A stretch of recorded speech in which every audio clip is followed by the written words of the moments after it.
اللہ تعالیٰ نے جب انسان بنانا چاہا، انسان کی تخلیق کرنا چاہی، تو حضرت جبرائیل علیہ السلام کو حکم دیا زمین پر جاؤ، زمین سے تھوڑی سی مٹی لے کر آؤ۔ حضرت جبرائیل علیہ السلام آسمان سے نیچے اترے، جب مٹی کو ہاتھ لگایا، مٹی اکھاڑنے لگے تو دوسری مٹی رو پڑی، کہنے لگی اللہ کا خوف کرو، ہم پر رحم کرو، ہمیں ایک دوسرے سے جدا مت کرو۔ حضرت جبرائیل علیہ السلام کو رحم آیا، خدا کا خوف آیا، خالی ہاتھ واپس چلے گئے۔ پھر میرے اللہ نے حضرت میکائیل علیہ السلام کو حکم دیا جاؤ زمین سے تھوڑی سی مٹی لے کر آؤ، میں نے انسان کی تخلیق کرنی ہے، میں نے انسان کو پیدا کرنا ہے۔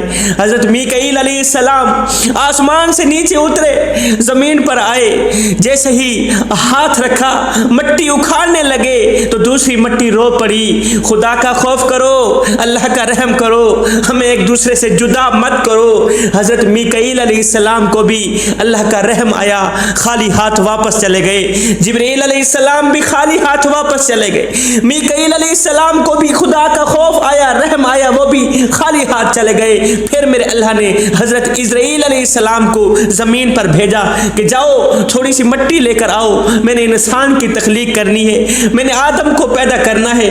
آئے حضرت اسرائیل علیہ السلام جب آسمان سے نیچے اترے، زمین پر آئے، جیسے ہی زمین پر ہاتھ رکھا مٹی اکھاڑنے لگے، دوسری مٹی رو پڑی، خدا کا خوف کرو، ہم پر رحم کرو، ہمیں ایک دوسرے سے جدا مت کرو۔ مٹی کا رونا دھونا دیکھ کر، مٹی کا تڑپنا دیکھ کر حضرت اسرائیل علیہ السلام مٹی سے مخاطب ہو کر کہنے لگے مٹی میں کیا کروں، تیرا رونا دیکھوں یا رب کا حکم دیکھوں، تیرا تڑپنا دیکھوں یا اپنے کریم رب کا حکم دیکھوں۔ آئے زمین روتی رہی، مٹی تڑپتی رہی، حضرت اسرائیل علیہ السلام مٹی کو اکھاڑ کر اپنے کریم رب کے حکم کو اپنے سر آنکھوں پہ رکھتے ہوئے مٹی اکھاڑ کر اللہ کے حضور پیش کر دی۔ اسرائیل کے ہاتھ میں مٹی دیکھی تو میرے اللہ نے فرمایا اسرائیل انسان میں پیدا کر رہا ہوں، جان نکالنے کی ڈیوٹی تیری ہے، انسان میں تخلیق کر رہا ہوں، روح نکالنے کی ڈیوٹی تیری ہے۔ اے اسرائیل جب میرا حکم آ جائے، جب اوپر سے فیصلے آ جائیں، پھر چاہے ساری کائنات کیوں نہ روتی رہے، جسم سے روح نکال لینا۔ جب میرا حکم آ جائے، پھر چاہے ماؤں کی گود کیوں نہ خالی ہو جائے، وارث لاوارث کیوں نہ ہو جائیں، باپ کا بازو کیوں نہ کٹ جائے، ساری کائنات روتی رہے، میرے حکم کو سر آنکھوں پہ رکھنا، رحم مت کرنا، جسم سے روح نکال لینا، جان سے روح نکال لینا۔ جب میرا فیصلہ آ جائے، جب اوپر سے فیصلے آ جائیں، پھر کسی بھی قسم کی گنجائش نہ رکھنا۔ حضرت ابراہیم بن ادھم رحمت اللہ تعالی علیہ کے پاس ایک شخص آیا، کہنے لگا حضرت میں گناہ کرنا چاہتا ہوں۔ آپ نے فرمایا بالکل کر، اللہ کا رزق کھانا چھوڑ دے پھر گناہ کرتا رہے۔ اس نے کہا حضرت یہ نہیں ہو سکتا۔ حضرت ابراہیم بن ادھم رحمت اللہ تعالی علیہ نے فرمایا اللہ کی زمین سے نکل جا پھر گناہ کرتا رہے۔ کہا حضرت یہ بھی نہیں ہو سکتا۔ اچھا اللہ کی چھت سے نکل جا، اللہ کے سائے سے نکل جا پھر گناہ کرتا رہے۔ کہا حضرت یہ بھی نہیں ہو سکتا۔ کہا جب حضرت اسرائیل علیہ السلام روح نکالنے کے لیے آئیں گے، اس وقت اسرائیل علیہ السلام کو کہنا کہ 2-4 سال مہلت اور دی جائے مجھے، 70 سال میری عمر بربادی میں گزر گئی، میں نے 70 سال کی عمر غفلت میں گزار دی، 2-4 سال مہلت اور دے دو تاکہ ان 2-4 سالوں میں اپنے کریم رب کے ساتھ اپنا معاملہ درست کر لوں، اپنے کریم رب سے صلح کر لوں۔ کہا حضرت اسرائیل ہرگز مہلت نہیں دے گا، اسرائیل ہرگز اجازت نہیں دے گا۔ جب اسرائیل آ جائے گا پھر بچے یتیم کیوں نہ ہو جائیں، ماؤں کی گود خالی کیوں نہ ہو جائے۔ جب اسرائیل آئے گا روح نکال کے چلا ہی جائے گا۔ جوانو وہ دن آنے والا ہے، اوپر سے فیصلے ہو گئے ہیں، فیصلے کب کے سنا دیے گئے، وہ وقت آنے والا ہے، وہ گھڑیاں آنے والی ہیں، وہ لمحات آنے والے ہیں۔ اذا زلزلت الارض زلزالہا، جب زمین پھٹ جائے گی ایک زلزلہ بپا ہوگا، زمین پھٹ جائے گی، اندر کے بوجھ باہر نکال ڈالے گی، ہمارے کیے گناہوں کو باہر نکال دے گی، ہمارے کیے کرتوتوں کو باہر نکال نکال دے گی۔ باہر نکالنے سے مراد ہم نے زمین پر جو گناہ کیے، ہم نے زمین پر جو زنا کیے ہوں گے، ہم نے زمین پر جو ظلم کیا ہوگا، جو زنا کیا ہوگا، یہ سارے کالے کرتوت زمین باہر اگل دے گی۔ پھر تو کہے گا ہائے اس زمین کو کیا ہو گیا، یہ تو میرا کیا سب کچھ باہر نکال رہی ہے، یہ تو مجھے ذلیل و رسوا کرنے کی کوشش کر رہی ہے، یہ تو میرے کیے کالے کرتوت سب کچھ لوگوں کو دکھا رہی ہے۔ ہائے آج ایک آدمی پیر طریقت بن کے بیٹھ گیا،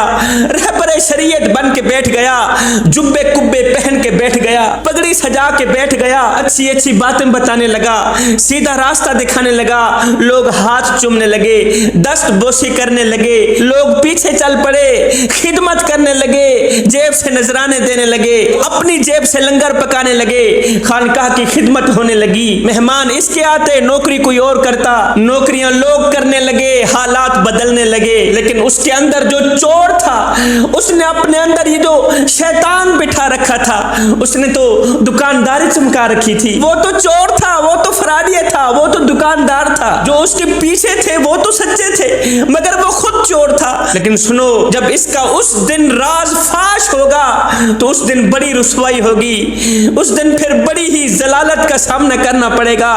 جب راز فاش ہوگا، جب پردے کھلیں گے، جب لوگوں کی نظروں کے سامنے آئیں گے، اس دن بڑی ہی رسوائی کا سامنا کرنا پڑے گا۔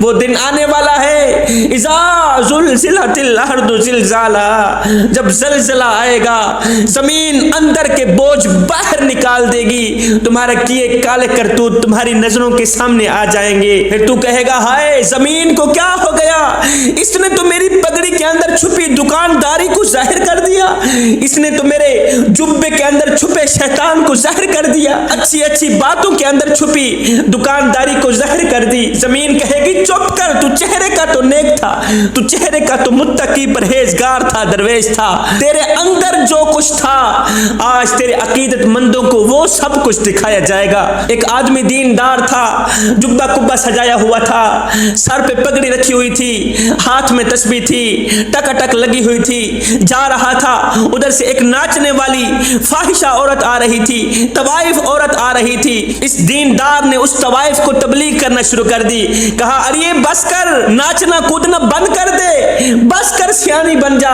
جب اس نے کہا نا بس کر سیانی بن جا، تو اس طوائف نے ایک رلا دینے والا جملہ بولا، جسے سن کر یہ اللہ والا دیندار بے ہوش ہو کر زمین پہ گر پڑا۔ اس طوائف نے کہا، ناچنے والے نے کہا، او بابا جی میں جو ہوں وہ نظر بھی آ رہی ہوں، میں جو کچھ ہوں وہ دکھائی بھی دے رہی ہوں، اب تو بتا جس طرح تو دکھائی دے رہا ہے، جس طرح تو نظر آ رہا ہے، اس طرح اندر سے بھی ہے کہ نہیں؟ اور تو نے جبہ کبہ تو سجا رکھا ہے، سر پہ پگڑی تو پہن رکھی ہے، ہاتھ میں تسبیح تو پکڑ رکھی ہے، یہ بتا جس طرح تو نظر آ رہا ہے اس طرح اندر کا ہے کہ نہیں؟ یہ دیندار زمین پہ گر پڑا، بے ہوش ہو گیا۔ جب اسے ہوش آئی تو لوگوں نے پوچھا بابا جی آج پھر کسی صوفی کا کلام سنا ہوگا، آج پھر بے ہوش ہو گئے؟ کہا نہیں میاں، آج کسی صوفی کے کلام نے مجھے نہیں رلایا، آج ایک طوائف ناچنے والی عورت کے جملے نے مجھے رلا دیا۔ اس نے کہا میں جو کچھ ہوں وہ دکھائی بھی دے رہی، تو جس طرح مومن متقی نظر آ رہا ہے اندر بھی ہے کہ نہیں؟ جوانوں، ہم ایک لمحے کے لیے اپنے اندر اتریں، ہم ایک لمحے کے لیے سوچیں، کیا پیر طریقت بننے سے حضور کی محبت کا حق ادا ہو جاتا ہے؟ کیا رہبر شریعت بننے سے آقا کی محبت کا حق ادا ہو جاتا ہے؟ کیا شبیر قمر بخاری کو ملتان سے لاہور میں بلا کر خطاب کرانے سے، اونچی اونچی آواز سے نعرے لگانے سے، ہاتھ لہرانے سے، بریانیاں بنا کر لوگوں کو کھلانے سے